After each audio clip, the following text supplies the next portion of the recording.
Good afternoon, ladies and gentlemen. Welcome to the one, the only Rumboyz Fantasy Network. Let me make sure that I am turned all the way up. Just 1 second here. Make sure that I got some audio, because I'm not hearing myself. Just one moment. Testing. Okay, we're all good there. Alrighty, and cool. We're good. Alrighty, ladies and gentlemen, welcome to. Sorry about that. Quick little sound check there. I wanted to make sure that everything is good for this video. It's your boy Rumboyz Robbie of the Rumboyz Fantasy Network. Shout out to the whole Pirate Gang. We appreciate you guys. Thank you. Make sure you guys head to rumboyz.com. Check out all the hottest articles from our writing staff. Check out all of our merch. You can get drippy just like me, just as well. We got a lot popping off over there on rumboyz.com. If you guys haven't already, follow us on Sportscaster. This video is going to be live on Sportscaster first, and then we're going to do this as an upload for YouTube later on when I get some editing into it. So that's going to be pretty dope. So make sure you guys subscribe, like, drop a comment. This is the Rumboyz NFL rookie 2020 class, the top 12 wide receiver prospects. These are my wide receiver prospects. So my top 12 is not the same as the rest of the Rumboyz staff top 12. My top 12 is going to be different than your top 12. So make sure you guys drop your top 12 rookies for this upcoming draft in the comment section. Also, make sure you guys join us for the Rumboyz Fantasy Network Draft Day live stream party. It is going to be going down. That kicks off April 23rd. So make sure that you guys subscribe to the channel for all NFL draft news and updates, fantasy football updates, so on and so forth. It wouldn't be a Rumboyz live stream. It wouldn't be a Rumboyz video if we didn't kick it off how we always do with the ceremonious cheers. This makes a stream of recording go, just nice and smooth, nice and well. So we got to go in and bless it up really quick. Cheers to me. Cheers to you. All the Rumboyz and girls, what it do. Dilly.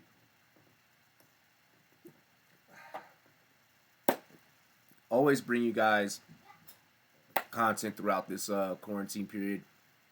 It's Quarantine Radio, ladies and gentlemen, with your boy Robbie J here on the Rumboyz Fantasy Network. Let's dive into some rookies. Hell yeah. I live for this right here. As many of you guys know, last year we interviewed 40 members of the 2019 NFL draft class. Make sure you guys check out those interviews. Unfortunately, due to coronavirus, we're not going to be doing rookie interviews this year because can't travel nowhere to go meet nobody. So, kind of stinks, but we're going to get you guys all taken care of. So, my number one wide receiver prospect is no other than your boy CeeDee Lamb. Now you gotta love CeeDee Lamb. I mean, the fact that this guy he can practically he can practically do it all. Lamb ranked number one in targets per catch, 14.3 yards per route run with 3.9, and this man is a yak monster. And you're gonna notice that a lot about these guys in the class. I don't think that we've had this deep and this talented of a wide receiver class since 2014. Coming in with 11.2, yards after the catch. I mean, I absolutely love that. And a lot of these guys on this list are going to have that yak quality in common. A lot of these receivers where they get a lot of their value is yards after the catch, and of course, CeeDee Lamb is no exception. No exception. Did him and Hurts did some great things in Oklahoma this past season. I'm excited to see this kid suit up in the NFL. He's gonna ball the hell out. Now, number two that I have coming off the board is no other than Jeudy. Okay?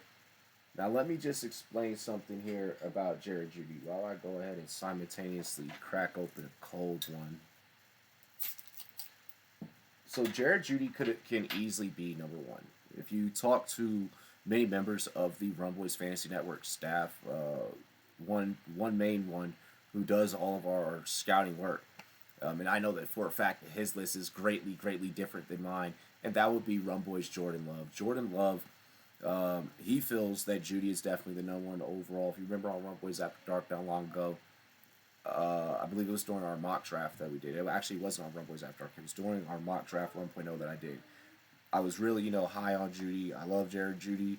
But to be honest, you're talking about splitting hairs whenever we talk about him and Lamb and who comes off the board first. Both equally deserve the respect if either of them are the first receiver to come off the boards for any team. Jeudy has the route running ability. He'll hit you with the whole tree.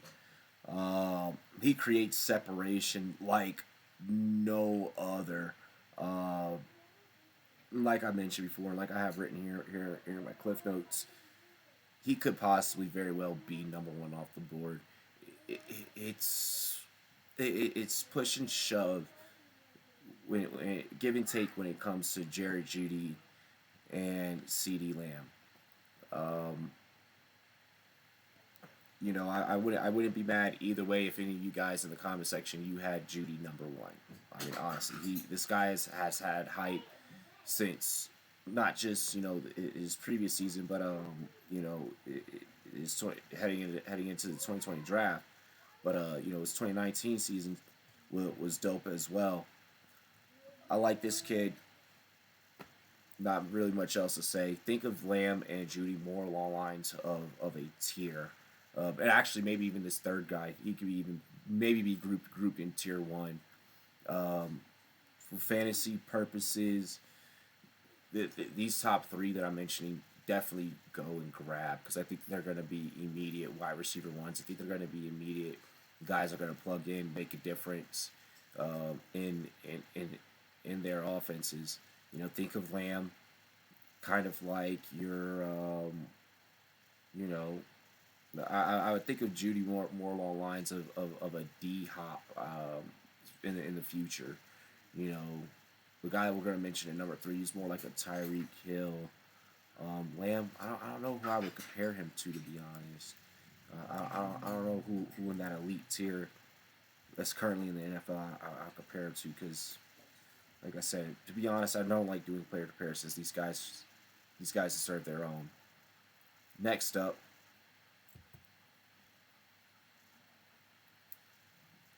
no other than Henry Ruggs the third. Now, Ruggs has superhuman speed. He is the speed demon of the draft. Like I'm just gonna be completely forthright with everyone. All right, a man's comes in here at 5'11". All right, so this is why I did mention that the Tyreek Hill esque nature because of that height. He's 188 pounds. Kind of honestly similar to a rookie that we met last year and we got to sit down with last year, Mecole Hardman. Mecole was of that smaller height. He was of that smaller stature. Mecole, shout out to you for the follow, man, on Twitter. We greatly appreciate you, brother. I think Ruggs is like along lines of Tyreek Hill, along lines of Mecole. If you guys look at how the Kansas City Chiefs offense operated last year, they they did a lot with Mecole that Hill previously had responsibilities of of holding back in the day when Alex Smith was quarterback. You know, now with Mahomes, of course, Kelsey's always going to be the leading pass catcher there. But, now you see Hill putting in a lot more work downfield, stretching the field, not having to do special teams work so much anymore. They got Mecole now for that. I think that Ruggs is going to be along lines and kind of have that same path as those two guys I just mentioned, Tyreek Hill and Mecole Hardman. I just think that that size, that speed, it puts him in that comparison. And then also, I mean, come on, 4.2740, 4.2740. Let this kid spin, baby. Let this kid spin. Next up, at some point we had to talk about the national championship winning LSU Tigers in this special right here. I mean, there's no way that we weren't going to bring up an LSU receiver during this. And as long as we're talking about the top 12, the best of the best, it's Justin Jefferson, hands down. Now, what I really like about Justin Jefferson is that he can line up both in the slot and he can line up outside, and he makes the catches in the big games. Excuse me, taking a sip of the beer. As the homie Bogart would say, Modelo, give me money. But no, he makes the big plays in the big situations. Once again, I mean, it's splitting hairs here at this 4 and this 5 position. I think that Ruggs is just a lock right there at 3, and I don't think there's a debate there. But I mean, when we talk about Justin Jefferson and the person I'm going to mention at 5, I think it's kind of splitting hairs for me. But Justin Jefferson playing at LSU, having Joe Burrow throw to him, and then there's a chance that he's possibly going to go to a team where someone who's already had NFL experience and is probably going to be even is going to be more experienced than Burrow and potentially better than Burrow. I mean, it all depends. If Justin Jefferson goes to a team like the fucking New York Giants and it's Daniel Jones, I don't know how that situation works out. I think that they're just going to be run heavy, especially having Garrett there as a coach. But if Jefferson finds himself in a pretty dope situation, I think that he's going to be fantasy relevant for you guys. Comes in at 6'1", 202 pounds. Ran a 4.43. So I mean, not the speed that Ruggs came out there with at the combine, but he did run a little bit faster than what CeeDee Lamb did. I mean, CeeDee Lamb came in with that 4.5, and Jeudy came in with a 4.45. So I mean, Justin Jefferson just hanging in there with those guys. So I like it. I got Jefferson being my 4th guy off the boards. But now we got to get into number 5, all right? And now we got to get into number 5. Now, really quick with my number 5. Some people are going to say that I'm too high on this guy. And maybe I'm too high on this guy because Rumboyz headquarters is here in Colorado. If we were doing the NFLPA Rookie Premier interviews, this would be the one guy that I would want to get the exclusive with, that I really want to talk to and I want to get to know. This man is a beast in terms of the way that he's utilized in end-around situations, jet sweeps, so on and so forth. You can't play it. I mean, he has the capability of being a running back, but it's just that he's too goddamn tall. He's physically a monster. Colorado, I'm putting this man in the top 5 for you guys. I'm showing some hometown love. Maybe a little bit of bias happened in this one, but I am just going to let it be. It is no other than Laviska Shenault.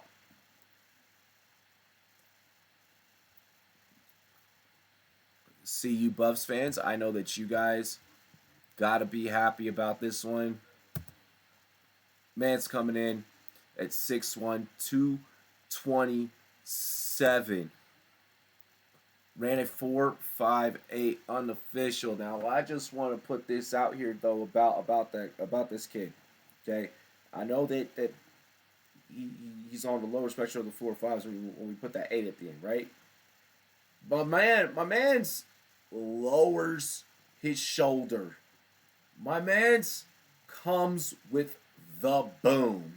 The le boom. Okay, when you're 227, when you're standing at 6'1", 227, you're lowering your shoulder on guys, especially smaller size DBs. You know, I feel like Shenault's gonna pick on a lot of smaller DBs.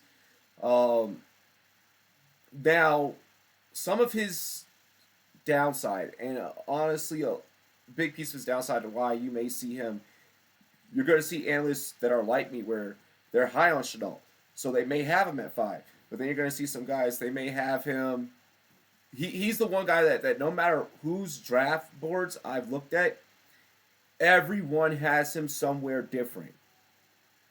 Everyone has him somewhere between 5 and 8. And I agree with that. I agree with that in many of ways. But Shenault, I'm high on you, bro. Especially watching your highlight reel. Seeing the way that you lowered your shoulder. You bring the boom. I know there's some injury concerns there. I know that you got to get better at the contested catches. The contested catch category with Shenault may not exactly be the prettiest on film. Okay? I see him being utilized in an NFL offense a lot like a A.J. Brown, Deebo Samuel. I see a Deebo role. I see a huge Deebo Samuel-esque type of role for Shenault. I like him in the intermediate routes. You know, intermediate slants, outs, digs, comebacks, stuff like that. I don't know if we necessarily need to send this guy on go routes, so on and so forth. So yeah, I mean that's the way that I feel about Shenault. He could definitely clean up his downfield presence a little bit more. But that's how I feel. That's how I feel. Oh, I want to toss out one very interesting stat with Laviska Shenault before we move on to number 6.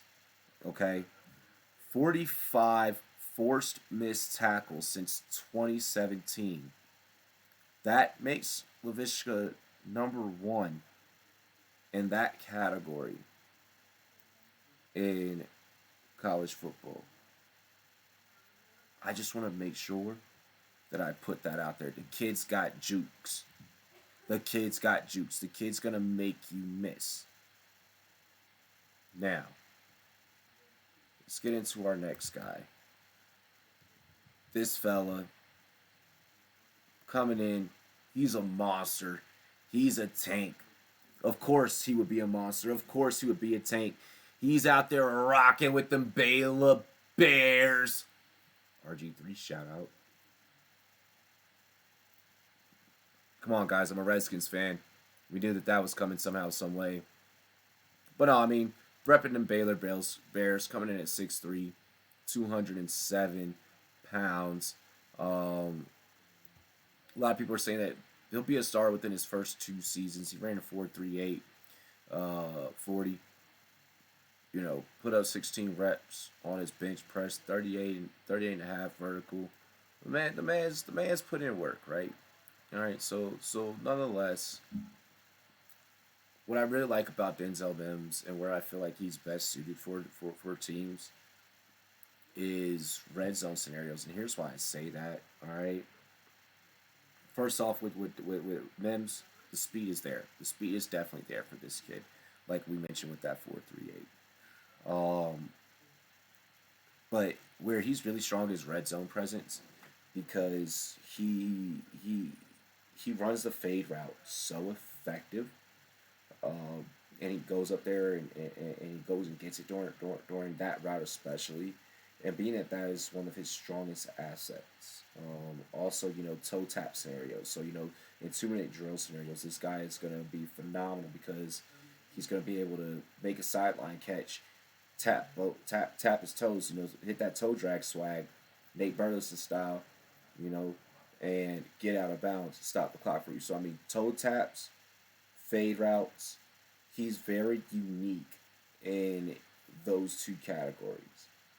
And you want a guy, especially when it comes to that fade route, that can catch that at a high clip, especially because that particular route, in terms of the defenders, the corners that are going to be guarding Mims, that route in the NFL has a low catch probability. Um, I believe it's somewhere around like less than like 17%. Um, that fade routes are accomplished in the NFL.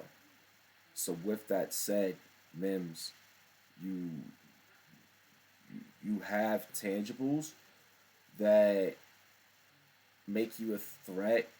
Here's your knock, bro. Those 24 drops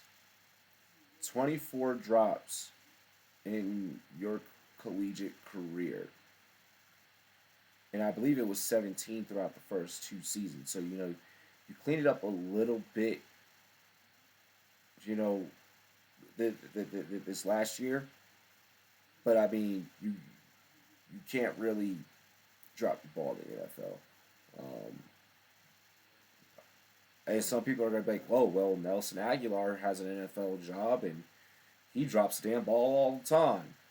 Uh, we don't want that for these young guys. We don't want that for these young guys, and I definitely would not want that to be Mims's comparison in the NFL. Uh, Very strong at running at running routes. Um, just has to be more sure handed. Um, but I have him at 6. He's another guy that could probably alternate with the 7 spot. And at the 7 spot, I have here out of TCU, Horned Frogs. Out of TCU, the homie, Jalen Reagor. Now, don't get me wrong, all right? Everyone's going to be like, yo, what the hell? You put Reagor down at 7. And I know that, and especially on Twitter, I'm probably going to get eaten up about this because I know a lot of people are high on Reagor.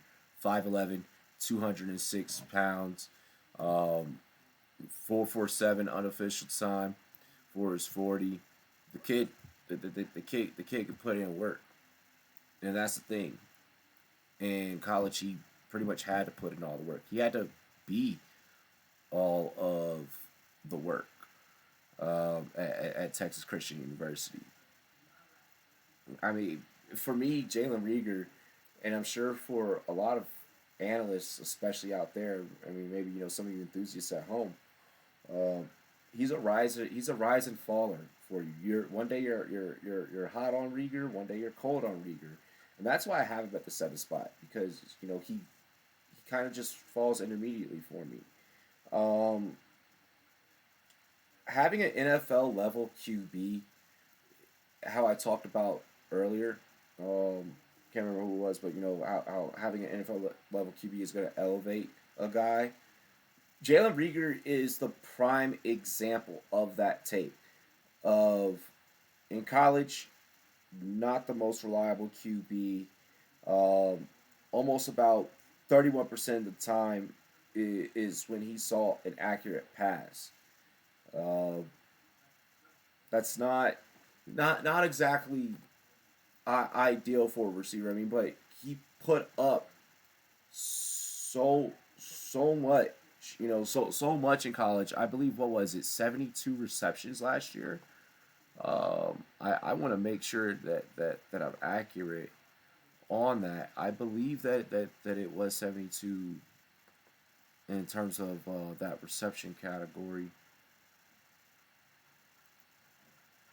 We're just going to double check that.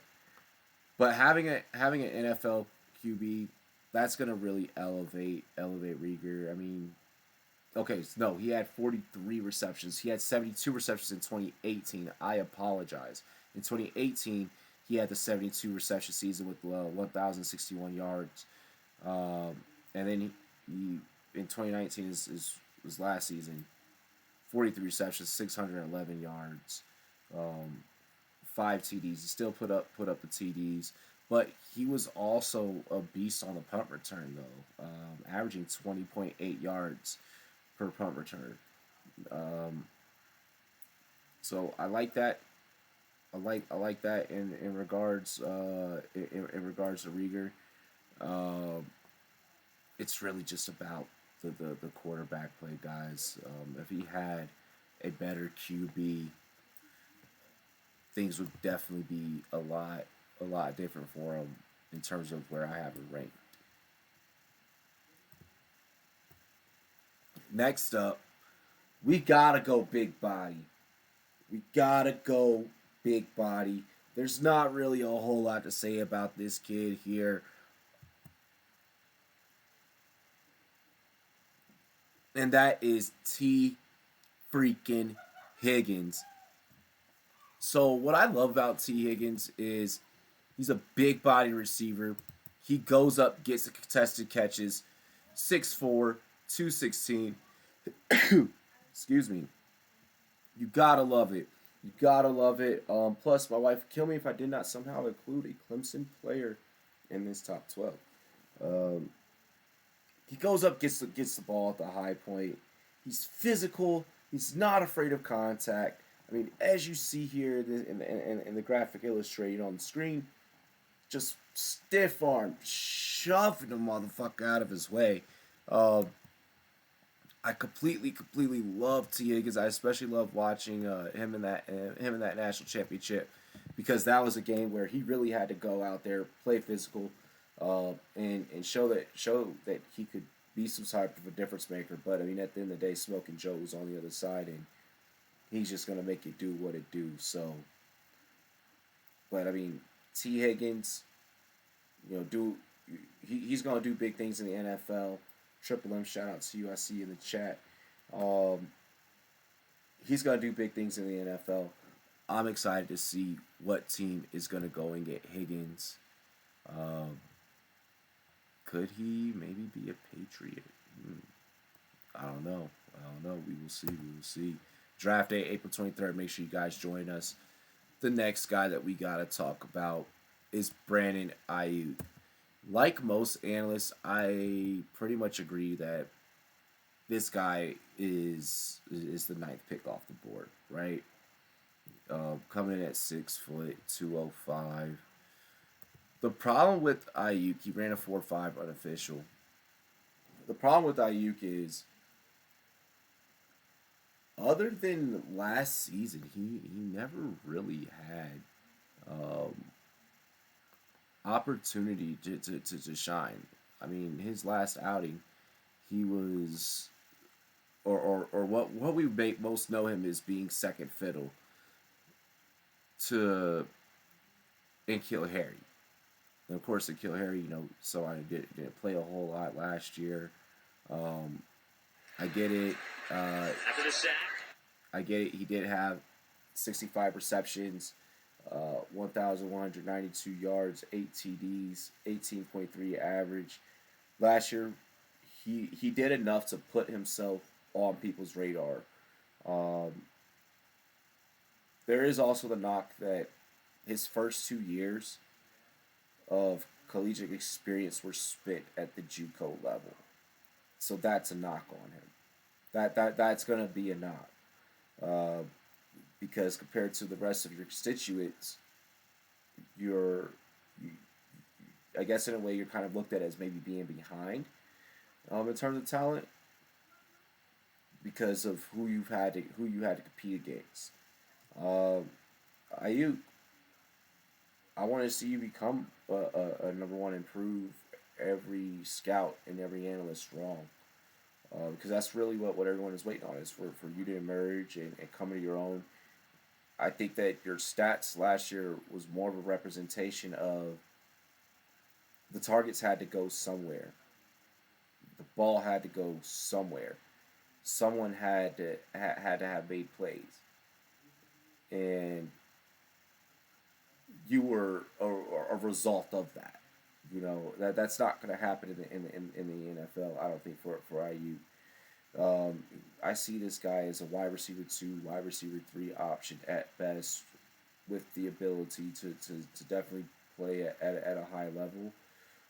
He's going to have to make the most out of the opportunities that he's given. Um, for real, and that's the way I feel about Aiyuk. Mediocre ranking, I guess. Me putting him at 9, but I feel like that's the way that everyone is kind of looking at him. It's not a whole lot of flash. It's not a whole lot of moxie or a whole lot of posh to Aiyuk's playing style. But moving on. Now this one is the hidden gem. This is where you win drafts, right here, guys.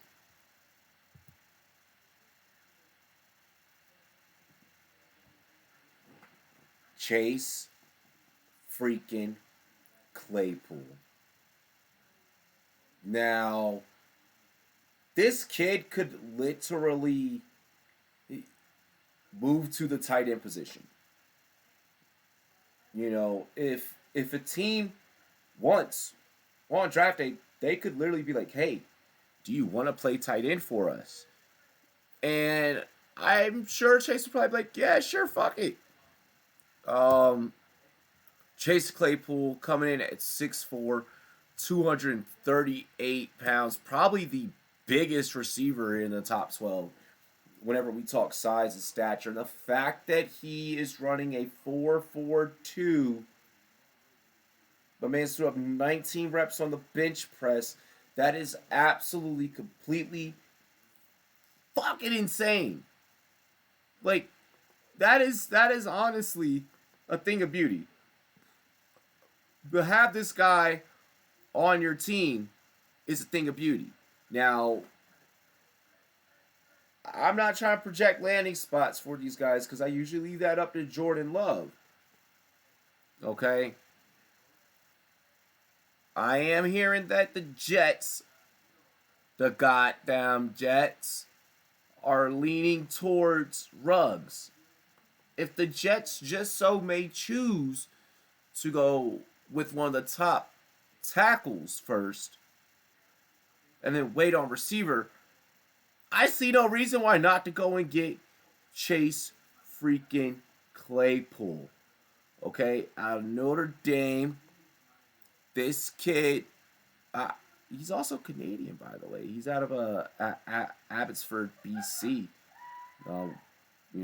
66 receptions, 1,037 yards, average 15.7 yards per catch. He had double-digit touchdowns with 13 TDs. How Chase Claypool, with the stat line like that, with the size and stature that he has, you would think that I would have him a lot higher on my rankings.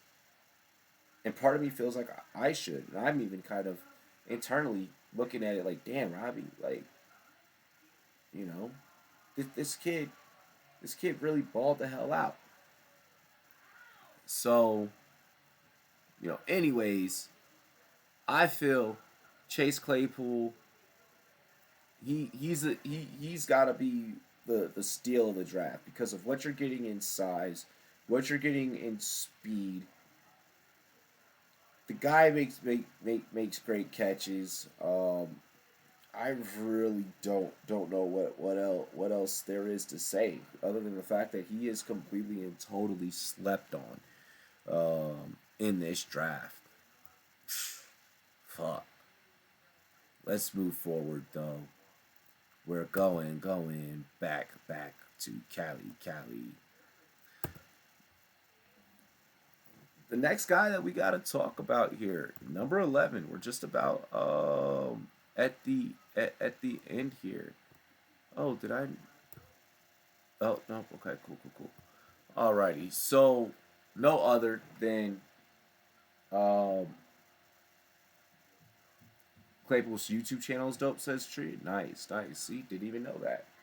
So the number 11 wide receiver prospect that we're going to get into is, of course, Michael Pittman Jr. He kind of, in a way, reminds me of. I mean, maybe not the exact same like build and body style because he's 6'4", 223, right? Oh, Michael Pittman. Okay. I'll have to check out Michael Pittman's YouTube. Out of Woodland Hills, California. Like I said, 6'4", 223. Ran a 4.52. What I like about Michael Pittman and who he reminds me of, not necessarily in terms of size and stature, but how strong he is Hines Ward, right? Because Michael Pittman will muscle the fuck out of defenders to get them out of his way. So I really like that about Michael Pittman Jr. He's not.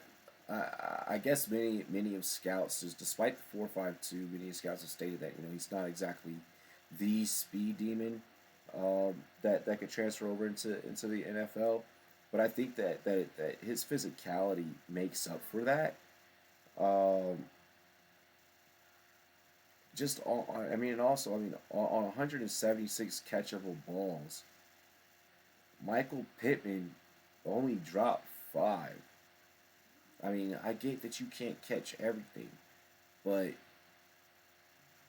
we talked about a guy earlier in Denzel Mims who had 24 drops. So I mean, the thing with Pittman is just is the speed, and that's what kind of drops his draft grade, or his ranking, I should say, his draft ranking. Then also, let's be honest, it's not always that USC receivers transfer over into the NFL and become like massively dominant.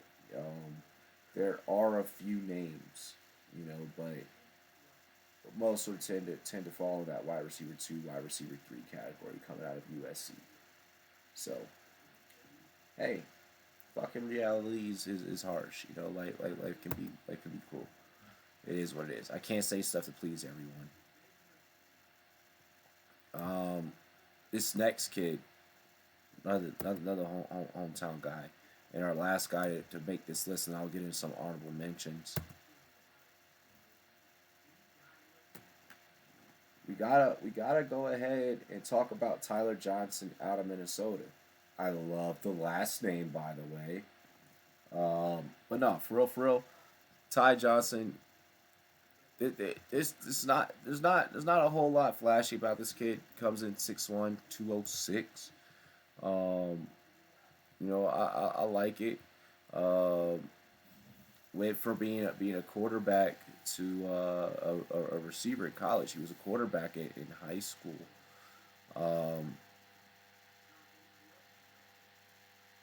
I mean, not really a whole lot to say, other than not a whole lot of flash. 1,318 yards, 13 TDs.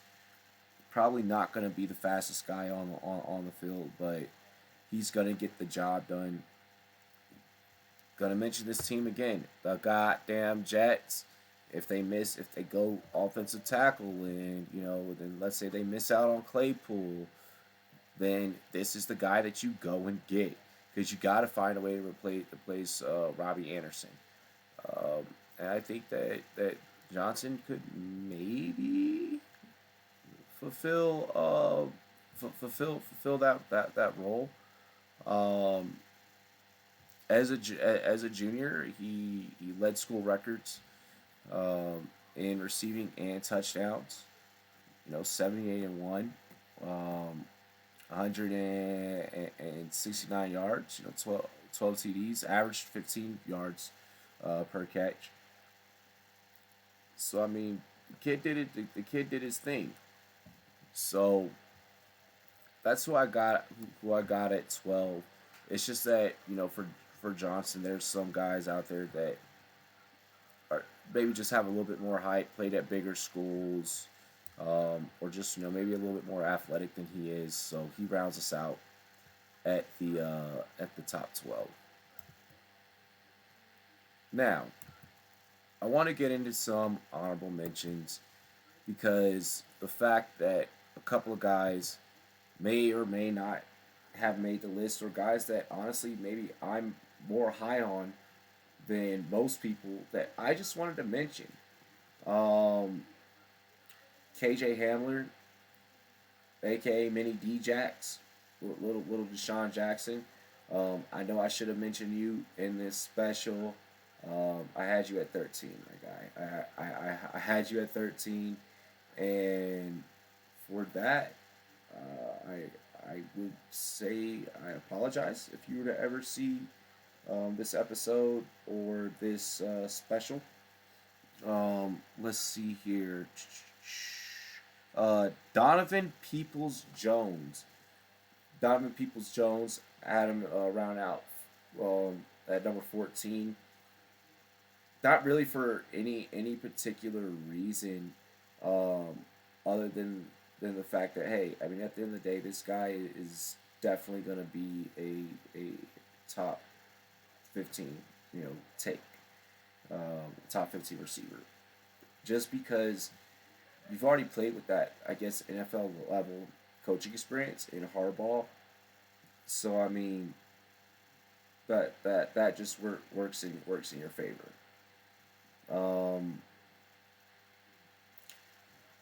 Gandy Golden, definitely an honorable mention, out of Liberty.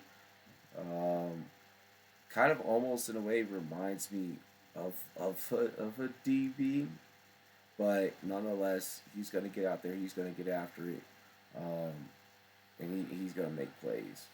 And then finally, I gotta mention my guy Isaiah Coulter. He just impressed me so heavy in the combine. Caught just about every goddamn ball in the gauntlet. Ran a great 40. I'm just high on Isaiah Coulter, and plus I like guys from small schools. And he coming from Rhode Island, where Will Blackman actually was. I gotta shout him out, and I gotta show him love. So, I mean, yeah.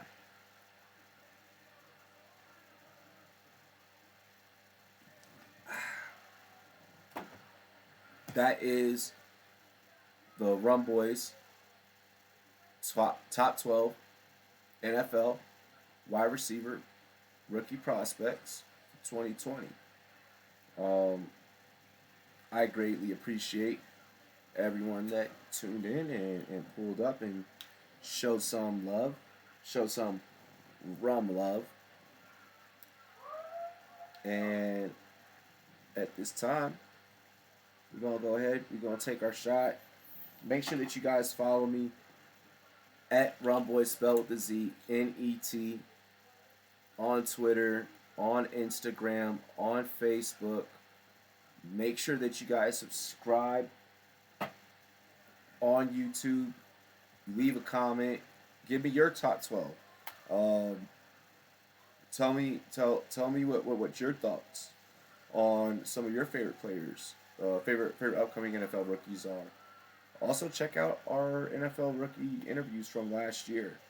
Um, Follow us on Sportscaster if you have any type of Apple device. Like if you got an iPad, an iPhone, whatever made by Apple, make sure you guys go and download the Sportscaster app. That's Sportscaster without the E at the end, just the R. Sportscast R. You dig? Alright, mateys. Head up to Rumboyz.com. Check out all the hottest articles from our staff and see what everybody's writing about over there. We got some dope pieces, a lot of dope stuff coming out before the draft. Catch up with us for the draft April 23rd. That's going to be going down. Draft day party live. Hashtag social distancing edition. Let's see. Beer pong tournament this Saturday. That's going to be dope. Let's see. Rumboyz After Dark. Our 420 edition. That's gonna be going on this Friday. Yep. I guess I'll call a horse competition Thursday night. We'll see how it go, how it do. But no, leave a comment. Give me your top 12. Tell me what you think about my top 12. If you think it's ass, you think it's ass. If you got some kind words, some love to support the show, then that is definitely appreciated. At the end of the day, there is a reason, why we do these rookie profiles, But cheers to me. Cheers to you. All the rum boys and girls, what it do. Hit us up on Discord. I appreciate all of you. Dilly. We out of here. Peace.